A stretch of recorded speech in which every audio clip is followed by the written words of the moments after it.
UP सरकार के mission रोजगार का पर्दाफाश करने के लिए युवा हल्ला बोल के संयोजक अनुपम जी ने एक मुहिम छेड़ी है। वो मुहिम क्या है, सीधे जानते हैं अनुपम जी से। अनुपम जी, ये बताइए कि ये जो आपने युवा हल्ला बोल जो आपने एक मिशन ये छेड़ा है, ये क्या है? देखिए, युवा हल्ला बोल जो देश में आज बेरोज़गारी एक बहुत ही गंभीर संकट है, समस्या है और देश का सबसे बड़ा मुद्दा है मेरे हिसाब से। उससे लड़ने के लिए एक देशव्यापी आंदोलन है युवा हल्ला बोल, जो पिछले 2-2.5 साल से लगातार देश के युवाओं की जो आशा आकांक्षा है, उनका जो भविष्य है वो बेहतर हो, सुनिश्चित हो, इसके लिए संघर्ष करता रहा है, आंदोलन करता रहा है, हर माध्यम से आवाज़ बुलंद करता रहा है और सकारात्मक समाधान निकालने की कोशिश करता रहा है। लेकिन ये सरकार का कहना तो है कि हम उनके आंकड़े हमेशा ये बताते हैं कि हम लोग बेरोजगारों को रोजगार दे रहे हैं और काफ़ी हद तक वो उसमें सक्सेस भी हैं। देखिए, आज की प्रेस वार्ता दरअसल ये जो सरकार करती है इसी को बस्ट करने के लिए किया गया था, इसी का पर्दाफाश करने के लिए किया गया था। उत्तर प्रदेश में आज जो भारतीय जनता पार्टी की सरकार है, वो जब सत्ता में आई थी तो आने से पहले उन्होंने एक संकल्प पत्र जारी किया था। संकल्प पत्र में ये वादा किया था कि बेरोज़गारी एक जो गंभीर समस्या है उसको मिटाने का वो काम करेंगे और जितनी सरकारी नौकरियां हैं उत्तर प्रदेश में, उन सभी सरकारी नौकरियों के लिए भर्ती की प्रक्रिया सरकार बनने के 90 दिनों के अंदर शुरू कर दी जाएगी। ये वादा तब किया गया था। 90 दिन आप समझ रहे, 3 महीना। आज तक ऐसा नहीं हुआ है।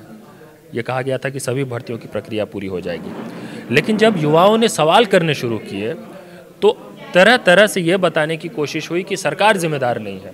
यहाँ तक कि ये कह दिया गया कि सरकार तो प्रतिबद्ध है रोज़गार देने को, जो युवा हैं वही अयोग्य है, वही रोज़गार नौकरी करने लायक नहीं है, ये तक कह दिया गया।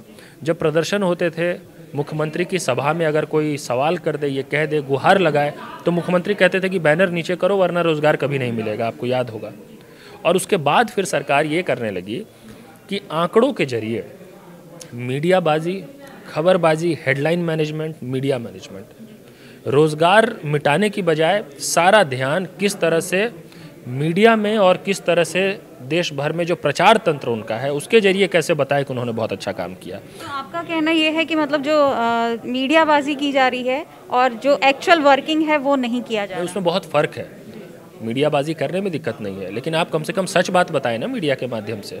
आप प्रचार करें, अच्छी बात है, अगर काम करते हैं तो प्रचार भी करना चाहिए, लेकिन काम का प्रचार करें ना। जो काम नहीं किया उसका प्रचार कैसे कर सकते हैं?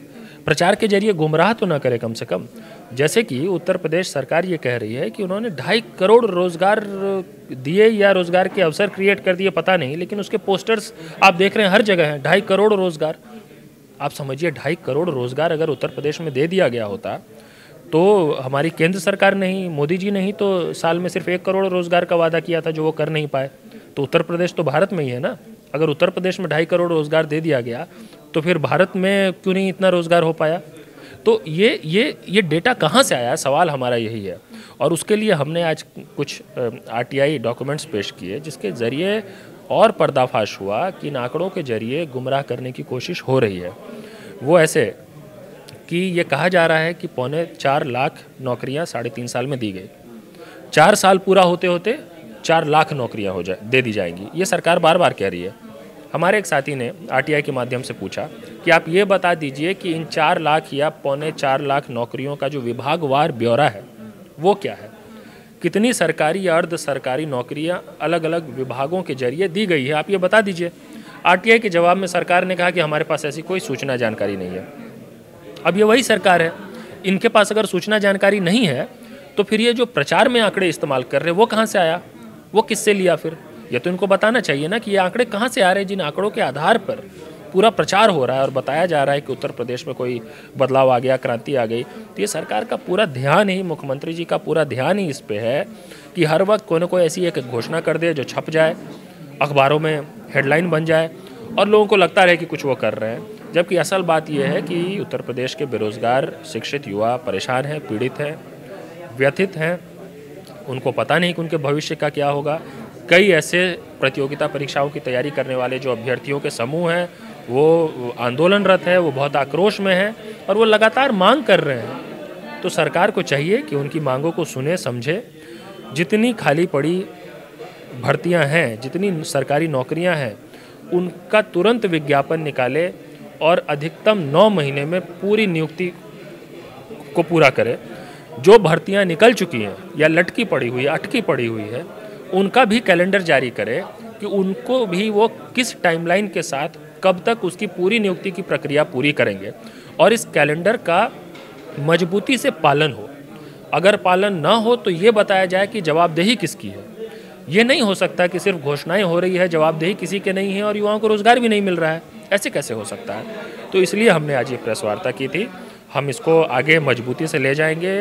प्रदेश भर के युवा एकजुट हो रहे हैं। युवा हल्ला बोल इस पर बड़ा संघर्ष करेगा, ज़रूरत पड़ने पर आंदोलन करेगा।